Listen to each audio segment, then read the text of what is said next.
రెండు తెలుగు రాష్ట్రాల్లో బనకచెర్ల అనేది చాలా బర్నింగ్ ఇష్యూ ఉంది. ఇక సీఎం రేవంత్ పైన కూడా చాలా విమర్శలు వెల్లువెత్తుతున్నాయి. కాంగ్రెస్ ఎంపీ అనిల్ కుమార్ ఉన్నారు.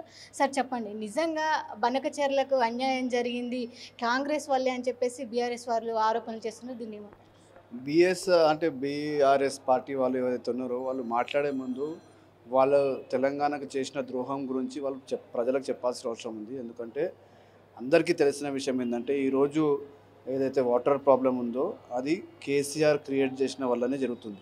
మనకు రావాల్సిన వాటర్ అంటే మనకు రావాల్సిన 1000 టీఎంసీ ఏదైతే వాటర్ ఉందో మనకు తీసుకున్న తర్వాత మనం యూజ్ చేసిన తర్వాత అవి ఏదైతే వేస్టేజ్ ఉందో అవి గోదావరి నుంచి కిందికి వెళ్తున్నాయి అనే విషయం అందరికీ తెలిసే. కానీ వీళ్ళు దాని గురించి చర్చించకుండా వాళ్ళు ఎలాంటి అంటే దాని గురించి మాటలు రానియకుండా ఏదో ముఖ్యమంత్రి గారిని బ్లేమ్ చేయడానికి ప్రయత్నం చేస్తున్నారు. వాళ్ళే గతంలో ఒకసారి జగన్మోహన్ రెడ్డి గారు కావచ్చు, చంద్రబాబు నాయుడు గారితో భేటీ అయిన తర్వాత వాళ్ళు మాట్లాడి వాళ్ళు రిటర్న్లో కూడా చేసుకోవడం జరిగింది. మేము ఏమంటున్నామంటే మన రాష్ట్రానికి న్యాయం జరిగిన తర్వాత ఏదైతే వాటర్ ఉన్నదో అది కిందికి వెళ్ళిపోయి న్యాచురల్గా కిందికి వస్తే కనుక అవి తీసుకెళ్ళడానికి మేము అలౌ చేయడానికి ముఖ్యమంత్రి గారు కూడా చెప్పడం జరిగింది. ఇదంతా కేవలం కాంగ్రెస్ పార్టీని అంటే ప్రభుత్వంతో మిస్లీడ్ చేయడానికి, అదేవిధంగా ప్రజలని మిస్లీడ్ చేయడానికి చేస్తున్న ప్రయత్నం బీఆర్ఎస్ పార్టీ వాళ్ళు చేస్తున్నారు. కానీ బనకచెర్ల ఇష్యూ పైన సీఎం పవర్ పాయింట్ ప్రజెంటేషన్ ఇచ్చారు. కనీసం అందులో బనకచెర్లకు సంబంధించినటువంటి దాన్ని ఎక్కడ ఏ జిల్లాలో ఉంది అని తెలియని కూడా పవర్ పాయింట్ ప్రజెంటేషన్ మొత్తం డొల్లా అని చెప్పేసి మాజీ మంత్రి హరీష్ రావు అంటున్నారు. పవర్ పాయింట్ ప్రజెంటేషన్ ఇచ్చింది ముఖ్యమంత్రి గారు కాదు, కన్సల్ట్ మినిస్టర్ ఉత్తమ్ కుమార్ రెడ్డి గారు ఇవ్వడం జరిగింది.